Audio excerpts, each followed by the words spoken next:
Hello ladies and gentlemen, Willie here. At the end of my Was It Any Good Though series, I came to a conclusion that I suspected would be the case, but wouldn't have truly known until I'd looked at each class in the level of detail that I did. And that is that every class can be considered good, and while some are more favoured, there is really no class that is just straight up bad or useless. Each class has their own unique identity and iconic spells. Not everyone needs to have a CC, not everyone needs to have an interrupt or even a DPS cooldown, and while some classes can do things others cannot, it's often also the case vice versa. So in this new series, I want to look at the ways you can make the most out of your chosen class and find out how to play to your class's strengths.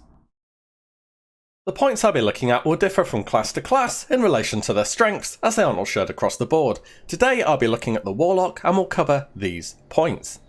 The importance of preparation, solo leveling options, PvE specializations and utility, PvP specializations and utility, some solo gold farming methods, and then finally some add-ons as well as macros. A class close to my heart, Warlock was my choice as a main for classic World of Warcraft, and honestly I'm a criminal re-roller ever since I've started playing the game. I've always been looking over to what other classes can do, and have that nagging feeling that maybe the grass is greener on the other side. This hasn't happened at all during Classic. Maybe it's because I have a much better understanding of classes as a whole, but sometimes it's hard not to be jealous when you see others smashing the damage meters or blasting on AoE pulls, but then again, Locks can compete in those areas too, whilst being able to do some things that are super unique to them. So let's have a look how to play to your strengths as a Warlock. Let's start out with the most basic of basics, soul shards, your bread and butter resource required for many of your most powerful spells. There is no getting around the fact they are a limiting factor and a bit of a hindrance when you have to go out and farm them again and again and again, but at the end of the day it's part of the class. You have to embrace it and make sure you're ready to rock and roll whenever you're settling down for a session on the Warlock. More so than other classes, you need to prepare that little bit extra when going out and about, and you should plan around carrying as many shards as you need for the occasion, especially in PvP. A Warlock without a demon, health stones, or even a soul stone is half a class. They really matter that much. Now, quite a few people carry around a soul shard bag for this purpose. Personally, I very rarely use soul shard bags at all. The thing is, the only time I would want one is when I need the amount of shards that can fit in the bag. The rest of the time, it just feels like I'm wasting regular bag slots. The only real times that a bag comes in handy is for raids or when you're going to PvP.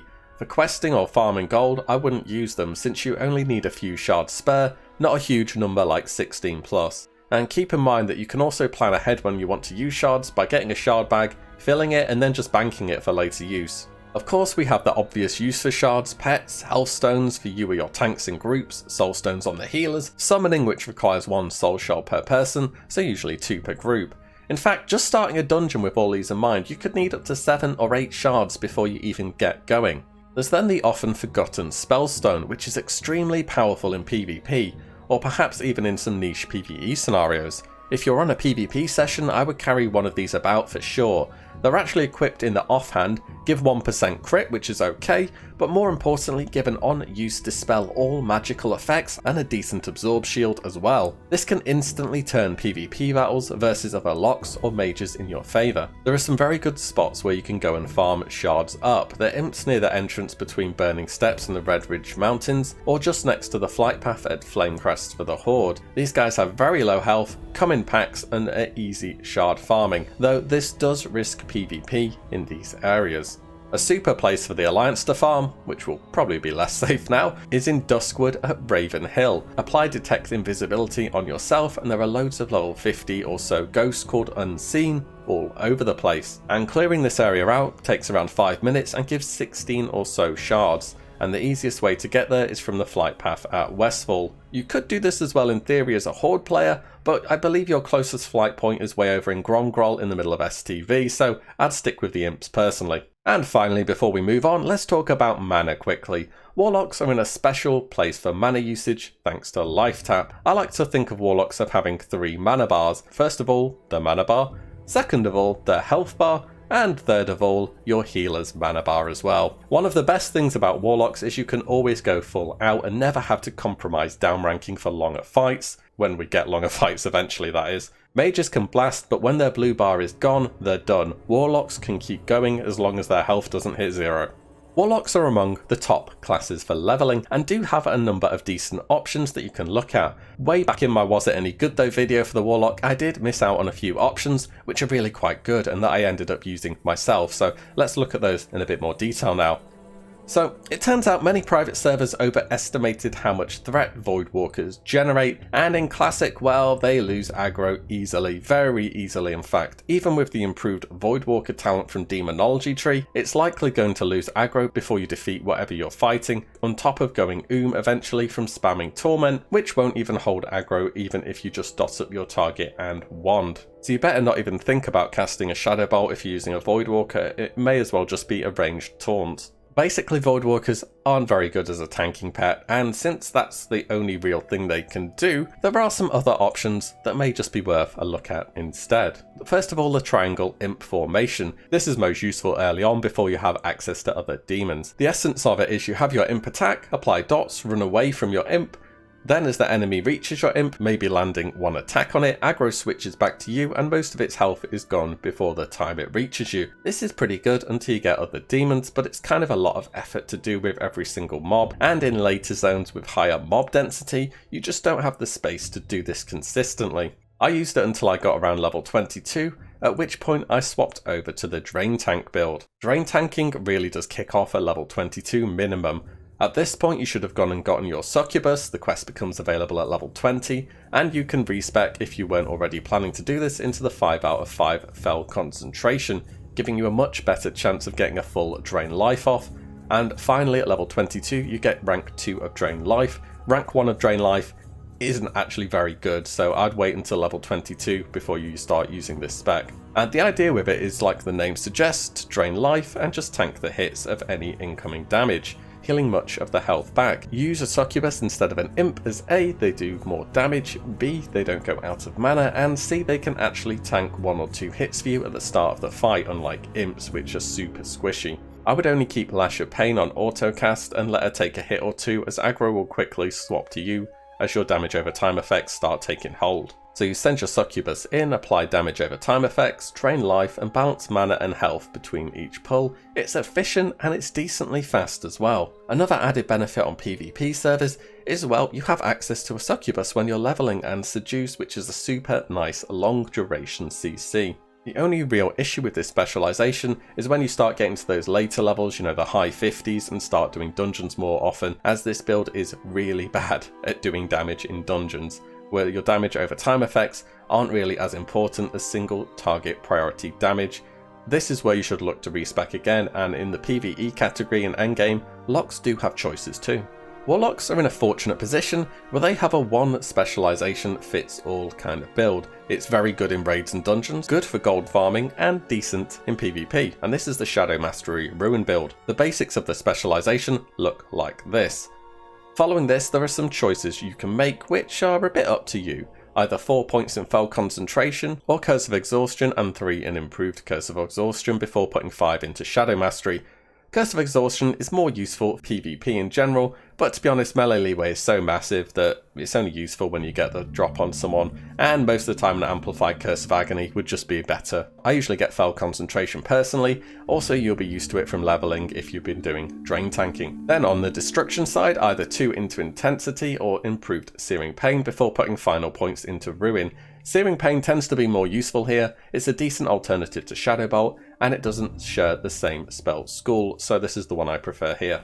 This specialization will see you through pretty much anything. You can just go this spec and never respec until the Burning Crusade. It's really that good. However, there are some slightly better alternatives for either side, and that is of course the sacrifice you make when you aim for versatility. As for PvE, at the moment Warlocks are still pretty hit or miss, and I mean that very literally. We have no talent to give bonus hit on our destruction spells, and Shadow Bolt is the majority of our damage, and this won't really change until as late as phase 4 when we finally get the Bloodvine set and a decent amount of hit.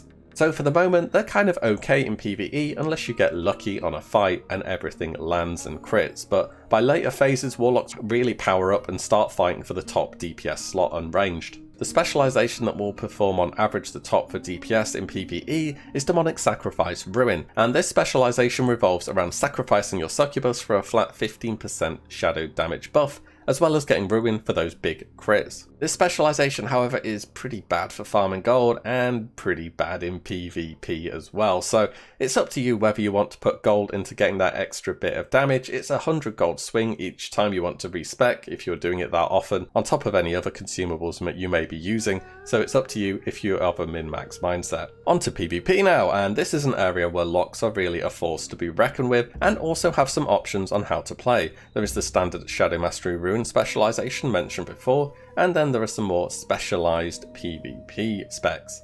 If any of you guys have been watching the classic Jewelers League at all, you've probably seen how powerful the Soul Link builds are in 1v1s, and yeah, it's pretty nuts. Soul Link is a flat 30% damage reduction, on top of having Master Demonologist bonuses, giving you all those extra defenses. There are some alternatives for this spec too, either going into Shadowburn or Nightfall. This build is really designed around survivability and is pretty terrible in PvE to be honest, since you don't get the Ruin talent. Also, it doesn't exactly put out a huge amount of damage. In 1v1s or small skirmishes it's great, but in larger battles, damage over time effects don't cut it. They'll be healed or dispelled. You want burst. And that is exactly what Conflagrate builds aim to do. Once again, there are some variations on how you can build this. You can mix and match as you wish.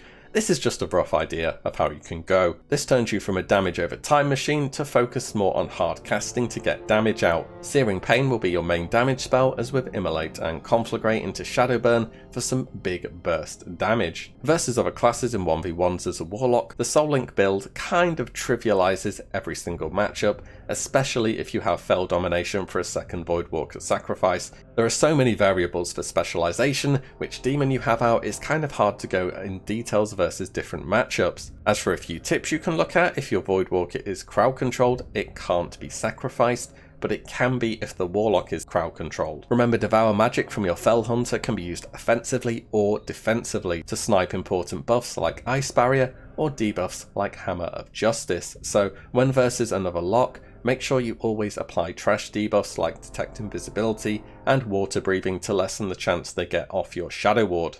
Try to anticipate shadow reflectors in PvP. Death Coil is perhaps your most powerful ability. Spamming it just as you come out of CC is an easy way to shoot yourself in the foot. Also, Alliance locks have a far more difficult time than Horde, since if a class can be undead, it seems like 90% of the time it will be undead, apart from warriors of course, who have their own fear immunities, speaking from experience here. And I'm just going to give a quick shout out to how locks can solo farm in a way that's kind of restricted to just that class. And I've seen it done on other classes, but either it takes a long time, it's not consistent, or it's just plain far more difficult, and that is soloing Diamol East jump runs. So honestly, I don't want half this video to become a guide on this run, but you can get it to sub 30 minutes easily enough doing all 4 bosses. As for some tips, it's easiest to learn as this specialization using Sacrifice on your Voidwalker, as well as Demon Armor for some massive health regen.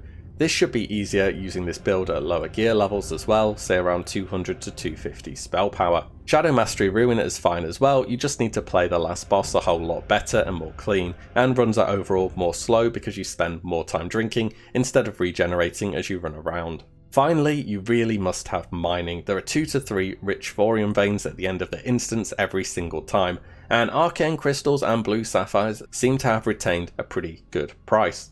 Macro-wise, there are a few decent ones to take into consideration. You want a macro to call your pet back to you, so it doesn't go running off chasing things. Get used to using this very early on. There is a macro that makes wanding spammable. Normally wanding will turn on and off each time you press the button, so with this you can just spam it and you can move to cancel it instead. A macro to cram all your pet's most powerful abilities into one button is very useful. Personally, I put Water Breathing and Detect Invisibility on the same key to save some bar space. And finally, a macro for summoning people is useful, so those around you know who you are targeting at the moment, so multiple Warlocks don't try and summon the same person. Add-on wise, classic aura durations to show the lengths of your debuffs is vital, so you know when to refresh your dots. Make sure to go into add-ons in-game and tick full aura replacement and larger personal debuffs, so you can actually tell which debuffs are yours apart from other Warlocks. Next up, Omni CC, partly needed to make classic aura durations work correctly, shows the length of CC over character portraits, good for seeing fear length, spell lockouts and so on, super useful, I grab it. Real mob health is very useful as well, it lets you gauge whether or not Doom will take down your target, useful farming gold in certain areas, I really like it.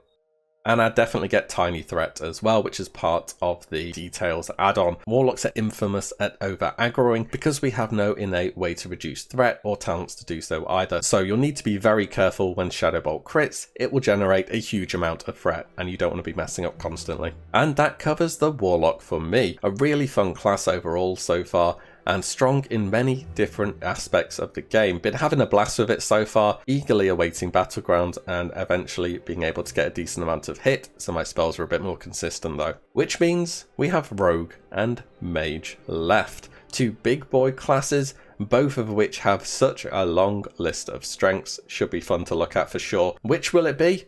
Let me know below. As always, let me know what you think about this video, I do hope you enjoyed it, and I will see you in the next one. If you like what you see, give the video a like and subscribe as there's plenty more to come. As always, thank you all so much for watching. Take care. Bye.